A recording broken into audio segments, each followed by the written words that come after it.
On a rainy spring day, Kate had just finished baking cookies when, with a stroke of lightning, the lights went out. When the lights turned back on, the cookies were gone.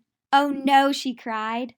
Determined to find the culprit and retrieve the cookies, Kate called the police, who conducted an investigation. While searching the crime scene, the police found a hair on the plate the cookies once set. One neighbor claims to have seen an individual carrying a mysterious briefcase from the scene of the crime. The neighbor, however, was not able to identify the unsub. Therefore, all individuals in the house at the time of the crime are suspects. This includes Dad, Jake, Matt, and Victoria.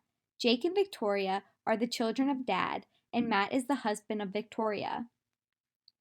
The DNA found at the crime scene was amplified for 2 different VNTR loci using PCR, and then ran through 2 separate gel electrophoresis plates. Gel electrophoresis uses an electrical charge to separate DNA fragments by size. DNA, which is negatively charged, will move from a well towards the positive end of the plate. The smaller DNA fragments move quicker and further than the larger fragments, which get caught sooner. As a result, DNA separates into unique patterns, which are identified as someone's DNA fingerprint. Humans, who are diploid, will have 2 markers of DNA on each locus. The person who committed the crime will yield the same DNA fingerprint as the hair found at the crime scene. To ensure the hair wasn't lost when Kate was making the cookies, the police ran her DNA along with the suspects. It is important to remember that Dad is the biological parent of Jake, Victoria, and Kate.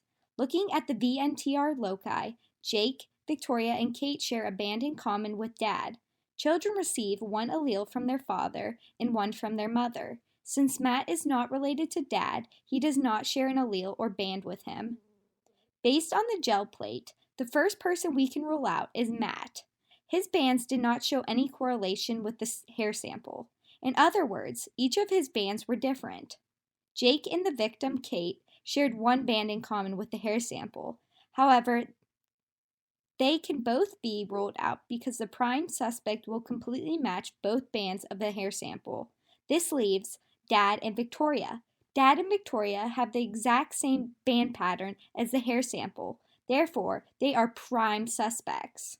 To determine who the culprit is between Dad and Victoria, investigators have to look at a second locus. At the second locus, Dad and Jake have the same band pattern as the hair. However, Jake's bands did not match the hair sample in locus 1. Therefore, Dad is the culprit. When confronted by police, Dad admitted to stealing the cookies while the lights were out. When asked why he did it, he claimed that he didn't want to share. Dad will be sure to receive a lengthy jail time.